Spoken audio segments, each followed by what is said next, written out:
Hi friends, welcome back to our YouTube channel V K tube in Kannada. ಎಲ್ಲರೂ ಹೇಗಿದ್ದೀರಾ? I hope ನೀವೆಲ್ಲ ಚೆನ್ನಾಗಿದ್ದೀರಾ ಅಂತ ಅಂದ್ಕೊಳ್ತಾ ಇವತ್ತಿನ ವಿಡಿಯೋನ ಸ್ಟಾರ್ಟ್ ಮಾಡ್ತಾ ಇದ್ದೀನಿ.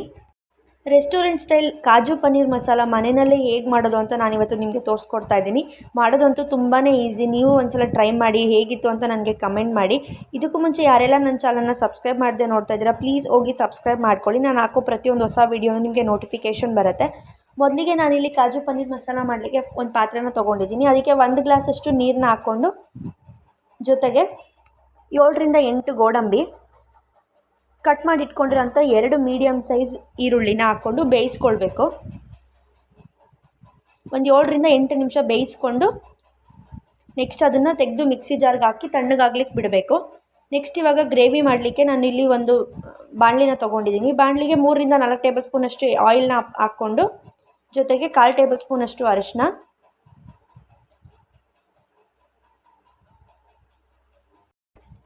ನೆಕ್ಸ್ಟ್ ಇವಾಗ ಇದಕ್ಕೆ ಅರ್ಧ ಟೇಬಲ್ ಸ್ಪೂನಷ್ಟು ಚಿಲ್ಲಿ ಪೌಡರು,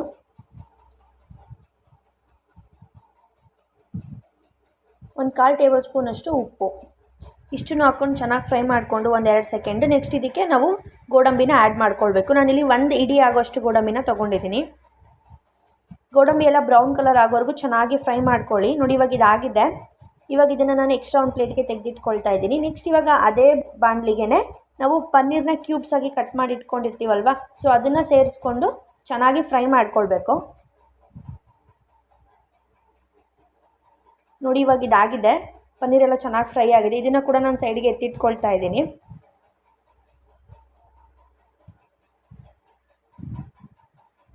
ನೆಕ್ಸ್ಟ್ ಅದೇ ಬಾಣಲಿಗೆ ನಾನು ಇನ್ನೊಂದು ಸ್ವಲ್ಪ ತುಪ್ಪನ ಆ್ಯಡ್ ಮಾಡ್ಕೊಂಡಿದ್ದೀನಿ. ಆ್ಯಡ್ ಮಾಡ್ಕೊಂಡಿದ್ದಕ್ಕೆ ಚಕ್ಕೆ, ಲವಂಗ, ಪಲಾವ್ ಸ್ಪೈಸಸ್ ಎಲ್ಲನೂ ಆ್ಯಡ್ ಮಾಡಿಕೊಂಡು ಚೆನ್ನಾಗಿ ಫ್ರೈ ಮಾಡ್ಕೋಬೇಕು 1-2 ನಿಮಿಷ. ನೆಕ್ಸ್ಟ್ ಇವಾಗ ಇದಕ್ಕೆ ಚಿಕ್ಕದಾಗಿ ಕಟ್ ಮಾಡಿ ಇಟ್ಕೊಂಡಿರೋಂಥ 1 ಮೀಡಿಯಮ್ ಸೈಜ್ ಈರುಳ್ಳಿನ ಸೇರಿಸ್ಕೊಳ್ತಾ ಇದ್ದೀನಿ. ಆದಷ್ಟು ಚಿಕ್ಕದಾಗಿ ಕಟ್ ಮಾಡ್ಕೊಳ್ಳಿ. ಸೇರಿಸ್ಕೊಂಡು ಚೆನ್ನಾಗಿ ಮಿಕ್ಸ್ ಮಾಡ್ಕೊಳ್ಳಿ. ಈರುಳ್ಳಿ ಎಲ್ಲ ಟ್ರಾನ್ಸ್ಪರೆಂಟ್ ಆಗಬೇಕು, ಅಲ್ಲಿವರೆಗೂ ನೀವು ಚೆನ್ನಾಗಿ ಫ್ರೈ ಮಾಡ್ಕೋಬೇಕು. 1-2ರಿಂದ 3 ನಿಮಿಷ. ನೆಕ್ಸ್ಟ್ ಇವಾಗ ಇದಕ್ಕೆ 1/4 ಟೇಬಲ್ ಸ್ಪೂನಷ್ಟು ಶುಂಠಿ ಬೆಳ್ಳುಳ್ಳಿ ಪೇಸ್ಟ್ನ ಹಾಕಿ ಮತ್ತೆ ಚೆನ್ನಾಗಿ ಫ್ರೈ ಮಾಡ್ಕೋಬೇಕು. ಅದು ಹಸಿ ಸ್ಮೆಲ್ ಎಲ್ಲ ಹೋಗೋವರೆಗೂ ಚೆನ್ನಾಗಿ ಫ್ರೈ ಮಾಡ್ಕೊಳ್ಳಿ.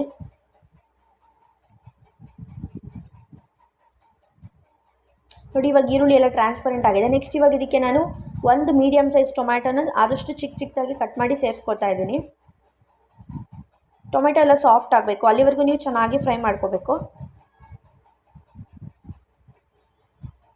ನೋಡಿ, ಟೊಮೆಟೊ ಎಲ್ಲ ಇವಾಗ ಸಾಫ್ಟ್ ಆಗಿದೆ. ನೆಕ್ಸ್ಟ್ ಇವಾಗ ಇದಕ್ಕೆ ನಾವು ಡ್ರೈ ಸ್ಪೈಸಸ್ನ ಆ್ಯಡ್ ಮಾಡ್ಕೊಳ್ಬೇಕು. ಅರ್ಧ ಟೇಬಲ್ ಸ್ಪೂನಷ್ಟು ಖಾರದ ಪುಡಿ, 1/4 ಟೇಬಲ್ ಸ್ಪೂನಷ್ಟು ಅರಿಶಿನ, ಮತ್ತು ಒಂದು 1/4 ಟೇಬಲ್ ಸ್ಪೂನಷ್ಟು ಗರಂ ಮಸಾಲ,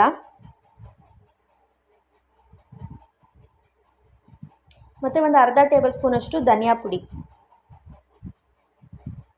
ಇಷ್ಟನ್ನು ಸೇರಿಸ್ಕೊಂಡು ಚೆನ್ನಾಗಿ ಮಿಕ್ಸ್ ಮಾಡ್ಕೊಳ್ಳಿ.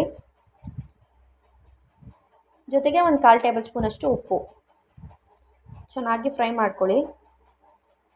ಎಲ್ಲ ಚೆನ್ನಾಗಿ ಫ್ರೈ ಆದಮೇಲೆ ನಾವು ಏನು ಈರುಳ್ಳಿನ ಮತ್ತು ಗೋಡಂಬಿನ ಬೇಯಿಸಿಟ್ಕೊಂಡಿದ್ವಿ ಅಲ್ವಾ, ಅದನ್ನು ಸ್ವಲ್ಪ ನೀರು ಹಾಕಿ ಫುಲ್ ಸಾಫ್ಟ್ ಆಗೋ ಥರ ರುಬ್ಕೊಂಡು ಅದನ್ನು ಇದಕ್ಕೆ ಆ್ಯಡ್ ಮಾಡ್ಕೊಳ್ಬೇಕು.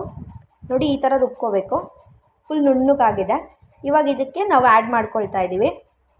ಈ ಥರ ಮಾಡೋದ್ರಿಂದ ನಿಮಗೆ ಗ್ರೇವಿ ಥಿಕ್ನೆಸ್ ಅನ್ನೋದು ಬರುತ್ತೆ. ನೋಡಿ, ಚೆನ್ನಾಗಿ ಫ್ರೈ ಮಾಡ್ಕೊಳ್ಳಿ. ಇದೆಲ್ಲ ಸ್ವಲ್ಪ ಆಯಿಲ್ ಬಿಟ್ಟ ಮೇಲೆ ಇದಕ್ಕೆ ಒಂದು ಅರ್ಧ ಗ್ಲಾಸಷ್ಟು ನಾನು ನೀರನ್ನ ಸೇರಿಸ್ಕೊತಾ ಇದ್ದೀನಿ.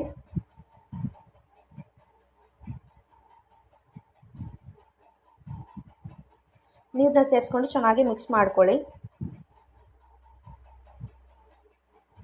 1-2ರಿಂದ 3 ನಿಮಿಷ ಚೆನ್ನಾಗಿ ಕುದಿಸ್ಕೊಳ್ಳಿ.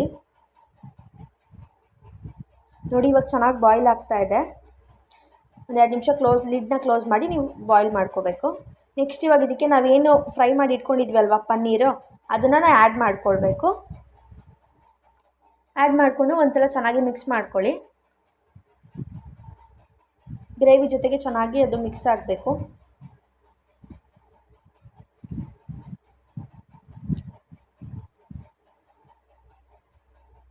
ನೆಕ್ಸ್ಟ್ ಇವಾಗ ಇದಕ್ಕೆ ನಾವು ಗೋಡಂಬಿ ಏನು ಫ್ರೈ ಮಾಡಿ ಇಟ್ಕೊಂಡಿದ್ವಲ್ವ ಅದನ್ನು ಸೇರಿಸ್ಕೊಳ್ತಾ ಇದ್ದೀವಿ.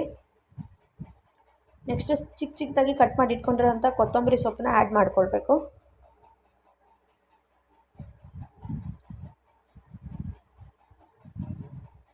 ರೆಸ್ಟೋರೆಂಟ್ ಸ್ಟೈಲ್ ಬೇಕು ಅಂದರೆ ಮೇಯ್ನಾಗಿ ನಾವಿಲ್ಲಿ ಫ್ರೆಶ್ ಕ್ರೀಮ್ನ ಸೇರಿಸ್ಕೋಬೇಕು. ಒಂದು 2ರಿಂದ 3 ಟೇಬಲ್ ಸ್ಪೂನಷ್ಟು ನಾನು ಫ್ರೆಶ್ ಕ್ರೀಮ್ನ ಆ್ಯಡ್ ಮಾಡ್ಕೊಳ್ತಾ ಇದ್ದೀನಿ.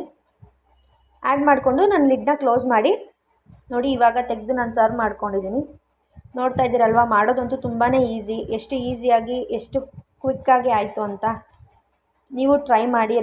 ಹೋಗೋ ಅವಶ್ಯಕತೆನೇ ಇರೋದಿಲ್ಲ. ಇದಕ್ಕೆ ಜೊತೆಗೆ ಕಾಂಬಿನೇಷನ್ ಬಟರ್ ಕುಲ್ಚಾ ಮಾಡೋದು ಹೇಗೆ ಅಂತ ನಮ್ಮ ಚಾನಲಲ್ಲಿ ಹಾಕಿದ್ದೀನಿ, ಹೋಗಿ ಚೆಕ್ ಮಾಡಿ.